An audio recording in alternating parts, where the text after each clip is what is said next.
Is there anyone here who would like to come up and just tell us a little bit about your experience in writing a dime story? What has it been like for you?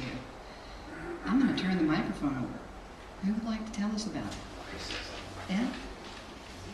I think I've been here since the first Dime Story came to Orange County, and when I started Dime Stories, I was writing 30 to 40 page stories, and Dime Stories taught me to hone them down to a page and a half, which was extremely valuable.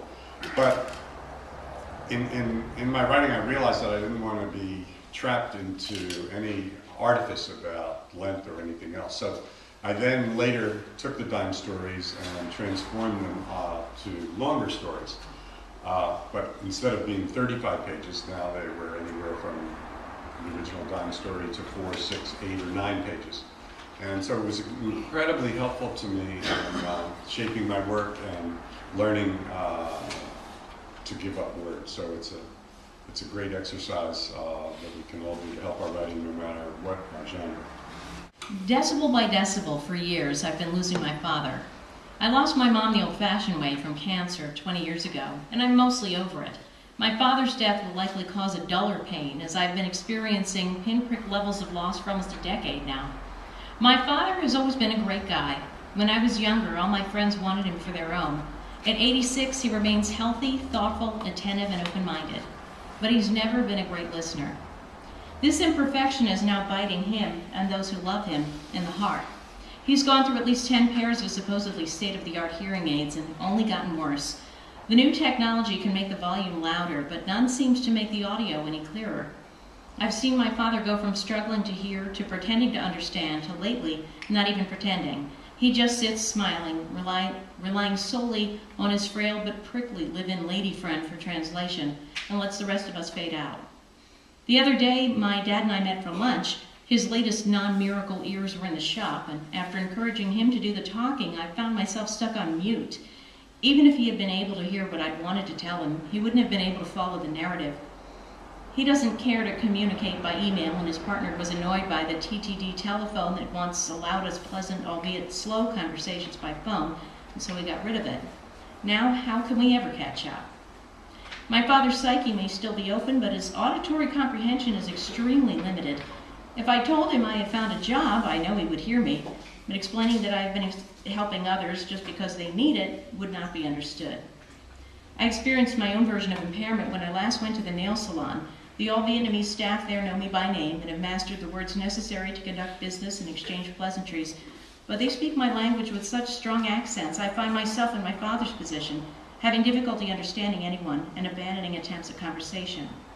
At home, I watch a lot of television programs, and the sound seems increasingly muddy to me. I test my husband's abundant patience, repeatedly asking what was just said or confirming a last bit of dialogue. Fearing my own hearing loss is impending, I watch everyone's moving lips. I work hard to pay attention when someone is speaking, but in my darker, quieter hours, I worry about following in my father's lonely footsteps and ending up on the outside in the middle of my own life. It's 5 minutes to 10 on Saturday morning, and I'm struck by the most wretched sight I have ever seen. Even though the day is sunny, I'm standing on a Myrtle Avenue doorstep, frozen by the spectacle of a scrawny, gray-haired man, arms hanging from rafters, silver braces on his legs, and a tiny, dark room looming behind him. The man is my algebra tutor. His mouth smiles and long-bottomed teeth show.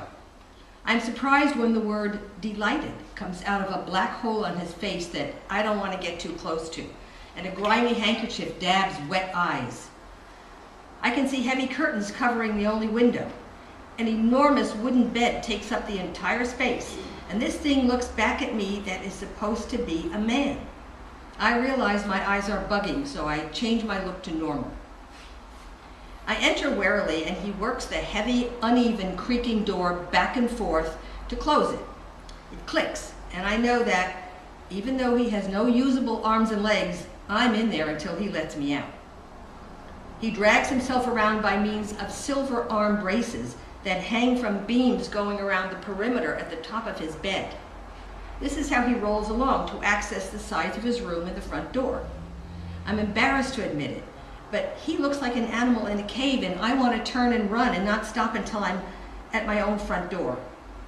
He has me sit on the side of the bed and open my book, and what happens after that is a blur, but has something to do with algebra. When I get home, I tell Mom about it, and she says, as long as you learn something and we can help the man out a little. If you don't pass algebra, you'll never graduate and you'll end up a drifter without teeth, wandering the streets of Brooklyn carrying big bags.